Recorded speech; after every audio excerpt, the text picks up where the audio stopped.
Essa análise é baseada no caderno de estudos elaborado pelo professor Dr. Marcelo Lessa, idealizador e mentor do projeto Aleiro Turbo.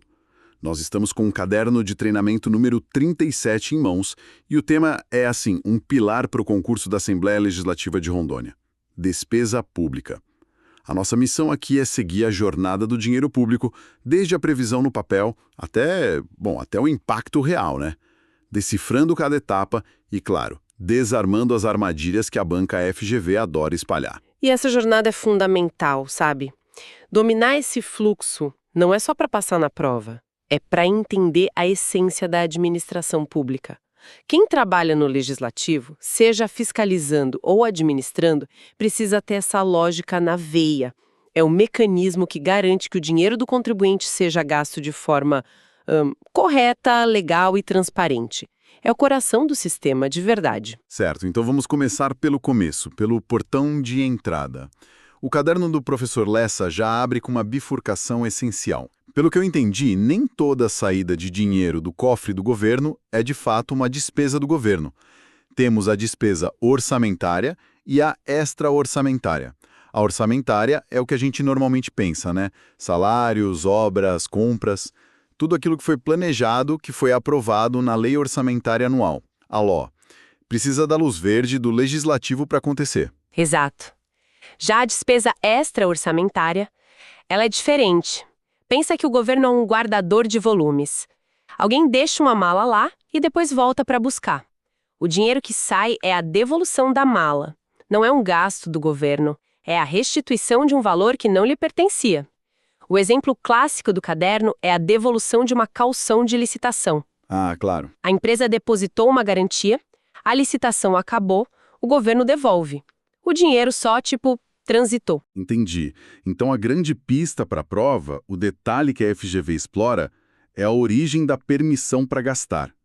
Se a questão disser que a despesa precisa de autorização legislativa, estamos falando da orçamentária.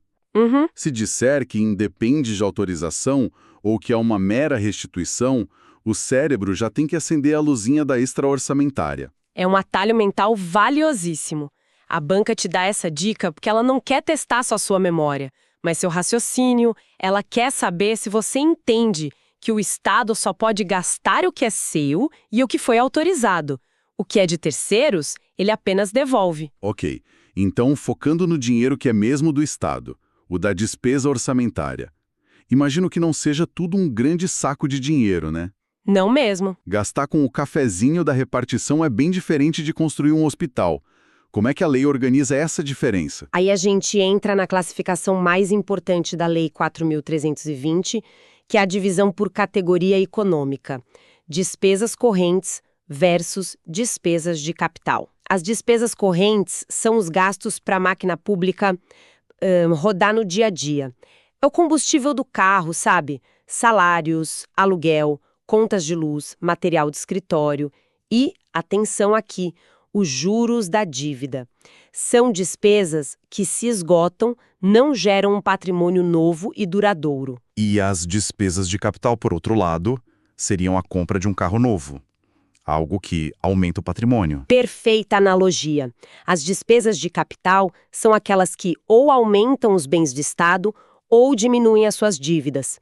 É aqui que entram os investimentos, como a construção daquele hospital, a compra de equipamentos, o desenvolvimento de um software e também a amortização da dívida, que é pagar o principal do que se deve. Aqui o material do professor Lessa acende um pisca-alerta gigante sobre duas pegadinhas clássicas da FGV. A primeira é justamente essa questão da dívida. Confundir juros com amortização. A FGV adora essa pegadinha. Ela adora porque ela separa quem decorou de quem entendeu a lógica financeira. Pensa assim, pagar juros é como pagar o aluguel do dinheiro que você pegou emprestado. Certo. É um custo operacional, um gasto que não diminui sua dívida original. Por isso, é despesa corrente. Já a amortização é como pagar a parcela do financiamento da sua casa.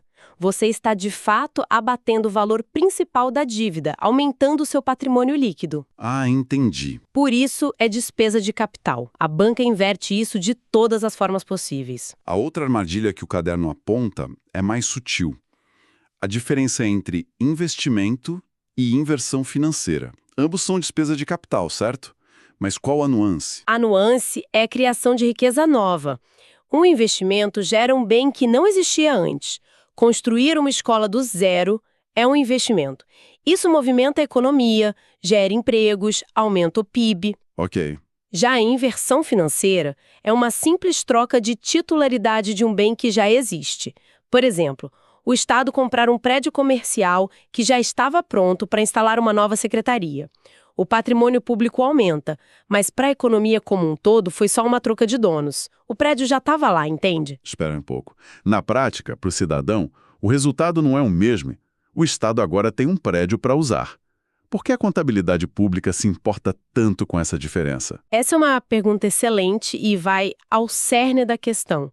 A distinção importa porque ela revela a qualidade do gasto público. Um orçamento com muitos investimentos sinaliza um governo que está, semeando para o futuro, criando infraestrutura nova. Um orçamento focado em inversões financeiras pode ser necessário, claro, mas não tem o mesmo impacto desenvolvimentista. A FGV testa isso para ver se o candidato entende não só a regra contábil, mas a filosofia por trás do controle do gasto. Faz todo sentido. Agora que a gente entendeu os tipos de despesa, vamos seguir a jornada de R$1. Digamos que o governo de Rondônia decidiu comprar computadores novos para uma escola. A ideia está no papel. Qual é o primeiríssimo passo para que isso vire realidade sem que ninguém vá preso? O primeiro passo prático da execução, depois da fixação da despesa lá na LOA, é o empenho. O caderno traz a definição técnica. Ato emanado de autoridade competente que cria para o Estado obrigação de pagamento pendente de implemento de condição. Ok, vamos traduzir isso. Pendente de implemento de condição soa como só pago se você fizer a sua parte. Então, empenhar é basicamente o Estado dizendo: empresa de computadores, pode separar as máquinas. O dinheiro para te pagar está aqui, carimbado e reservado no orçamento. Não será usado para mais nada. É isso? Exatamente essa lógica. É a primeira trava de segurança. E existem 3 formas de fazer essa reserva, 3 tipos de empenho. O mais simples é o ordinário, para uma despesa de valor exato e pagamento único. Como os computadores. Isso, a compra desses computadores. O valor é R$50 mil, o pagamento é um só. Empenho ordinário. E se a despesa for recorrente, como um contrato de aluguel de um prédio por 12 meses? Aí entra o empenho global. O valor total do contrato anual é conhecido, digamos, R$120 mil. A administração faz um único empenho global nesse valor para garantir o recurso para o ano inteiro e os pagamentos são liberados mês a mês conforme o serviço de locação é prestado. O mesmo vale para uma grande obra. E o terceiro tipo, o estimativo. O nome já sugere que é para quando não se sabe o valor exato, né? Tipo contas de luz e água. Perfeito. Ninguém sabe quanto virá a conta de energia da secretaria no mês que vem. Então, a administração faz uma estimativa com base no histórico de gastos, empenha um valor estimado e vai ajustando, reforçando o empenho se necessário, conforme as faturas reais chegam. É um empenho mais flexível. Superado o empenho, o dinheiro está reservado. Chegamos à segunda etapa, a liquidação. Se o empenho foi a promessa, a liquidação é a hora da verdade, o reality check. Exato! É o momento em que um servidor responsável, o fiscal do contrato, pega a nota fiscal e os documentos e confere. O contrato dizia 50 computadores, modelo X com processador Y. Chegaram 50? São do modelo X? O processador é Y? Estão todos funcionando? Se a resposta for sim para tudo, ele dá o ateste na nota fiscal. Esse ateste é a formalização da liquidação. É o ato que diz: o credor cumpriu sua parte, o Estado agora deve, de fato, pagar. Então a liquidação é uma espécie de auditoria antes do pagamento, e só depois dessa conferência rigorosa que o dinheiro finalmente sai do cofre. Só depois. A terceira e última etapa é o pagamento, que é a expedição da ordem bancária para transferir o dinheiro para a conta do credor. A regra de ouro, que a FGV ama testar, é essa sequência: empenho, depois liquidação, depois pagamento. Sempre nessa ordem. É proibido pagar sem a prévia e regular liquidação. Pular essa etapa é uma irregularidade grave. Mas toda regra tem sua exceção, certo? O material menciona uma situação em que esse rito não é seguido à risca. Sim, a exceção é o suprimento de fundos, ou adiantamento.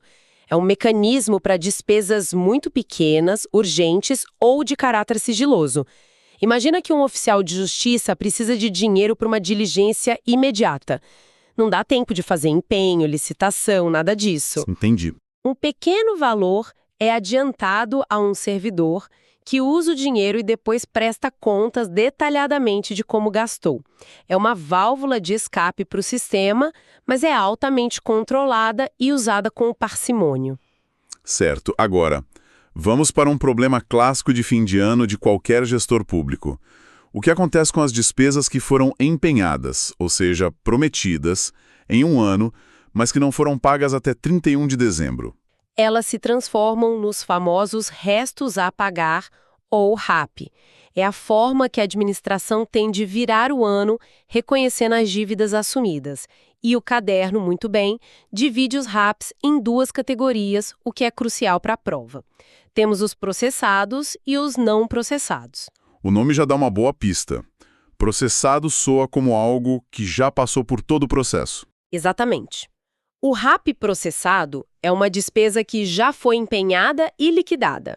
Ou seja, o fornecedor já entregou os computadores, o fiscal já atestou a nota, o Estado já verificou e reconheceu que a dívida é líquida e certa. Só faltou a ordem bancária do pagamento. Nesse caso, a obrigação de pagar no ano seguinte é total. E os não processados, então, são aqueles em que a promessa foi feita, o empenho, mas o fornecedor ainda não entregou o produto ou serviço? Isso. O dinheiro foi reservado, mas a condição para o pagamento ainda não foi cumprida. O direito do credor ainda não nasceu. Por isso, o tratamento desses RAPs é mais rigoroso. Eles podem até ser cancelados se o credor não cumprir sua parte em um determinado tempo. E o material do professor Lessa conecta isso com a Lei de Responsabilidade Fiscal, a LRF? Tem uma regra extra aí, não é? Sim, e é uma das grandes travas morais da LRF. O artigo 42 proíbe que um governante, no seu último ano de mandato, contraia despesas que não possa pagar no mesmo ano, incluindo os restos a pagar. Para inscrever uma despesa em RAP, especialmente os não processados, é preciso ter disponibilidade de caixa suficiente. Em bom português, não adianta só ter a previsão no orçamento, tem que ter o dinheiro vivo no banco. É uma regra para evitar que... É uma regra para evitar que um prefeito ou governador deixe um cheque sem fundo de presente para o seu sucessor. Entendi. É uma proteção contra a irresponsabilidade fiscal de fim de mandato. O caderno ainda menciona rapidamente outros dois conceitos: despesas de exercícios anteriores, as DEs, e os limites de gasto com pessoal. O que são as DEs? A DEA é o plano B para dívidas antigas. Imagina uma despesa de 2022 que, por um erro administrativo, não foi nem empenhada nem inscrita em restos a pagar. O credor tem o direito de receber. Certo. Em 2025, essa dívida é reconhecida e paga com o orçamento de 2025 numa categoria específica chamada DEA. É a forma de corrigir erros do passado. E sobre os limites de pessoal, o que a FGV costuma cobrar? Olha, o teto global para os estados é 60% da receita corrente líquida. Mas a pegadinha não está no número geral, e sim na sua divisão. Não é um bolo único que todo mundo pode atacar. A LRF estabelece limites individuais por poder. Executivo não pode passar de 49%, o legislativo tem seu teto de 3%, o judiciário de 6% e o Ministério Público 2%. Ah, então são limites separados. Exato. A FGV adora colocar uma questão em que um poder está abaixo do limite, mas o Estado como um todo estourou o teto, ou vice-versa, para testar se o candidato conhece essa separação de responsabilidades. Ok, vamos consolidar tudo isso.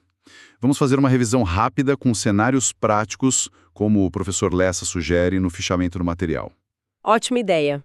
Imagine que estamos na Aleiro e um projeto para comprar novas cadeiras para o plenário é aprovado. Começando pelo começo. Que tipo de despesa é essa? Compra de cadeiras, que são bens duráveis. aumenta o patrimônio. Portanto, é uma despesa de capital. E como está se criando um conjunto de bens novos para o uso, classificamos como investimento. Certo. Agora, o pagamento será feito em 6 parcelas mensais. Como o setor financeiro deve proceder com o empenho? O valor total do contrato é conhecido, mas os pagamentos são parcelados. É o caso clássico de empenho global. Um único empenho é feito no início para reservar o valor total das 6 parcelas. Perfeito. Agora imagine que as cadeiras foram entregues e a nota fiscal atestada no dia 20 de dezembro de 2025. Mas por um fluxo de caixa, o pagamento só será feito em 10 de janeiro de 2026. Como essa despesa dorme na virada do ano? Ela é inscrita como restos a pagar processados. A palavra-chave é atestada. Se houve o ateste, houve a liquidação. A dívida é certa, portanto, é um RAP processado, com obrigação total de pagamento em 2026. Excelente. Último ponto. Qual a condição legal indispensável para que o tesoureiro possa de fato apertar o botão e fazer o pagamento em janeiro? A regular liquidação que ocorreu em dezembro. O pagamento é sempre o último ato e ele só é legítimo se a etapa da verificação, da conferência, do ateste tiver sido cumprida à risca. Sem liquidação, não há pagamento legal. Acho que a jornada do dinheiro ficou muito mais clara. Passamos pela sua classificação em orçamentária e extra-orçamentária, mergulhamos na diferença crucial entre corrente e de capital e seguimos o rito sagrado da execução: empenho, liquidação e pagamento. Dominar essa sequência é o segredo. E essa é a grande mensagem que o material do professor Lessa transmite. Isso não é decoreba, é a compreensão de um sistema de pesos e contrapesos que protege o dinheiro público. O analista legislativo, em qualquer função que ocupe, será um dos guardiões dessa integridade, garantindo que cada real do contribuinte de Rondônia siga esse fluxo com rigor e transparência. E com base nisso, fica uma provocação para quem nos ouve. De que forma a fiscalização rigorosa desses estágios da despesa no dia a dia do trabalho na Assembleia Legislativa pode influenciar diretamente a eficiência e a qualidade dos serviços públicos que chegam aos cidadãos de Rondônia? É a ponte entre o trabalho técnico de um analista e a creche que é construída, o hospital que é equipado, a estrada que é pavimentada. O controle rigoroso não é burocracia, é a garantia de que as políticas públicas se transformem em realidade da melhor forma possível. Esta análise foi baseada no caderno de estudos do professor Dr. Marcelo Lessa. Para aprofundar seus estudos e garantir sua preparação, não deixe de conhecer e acompanhar o projeto Alero Turbo.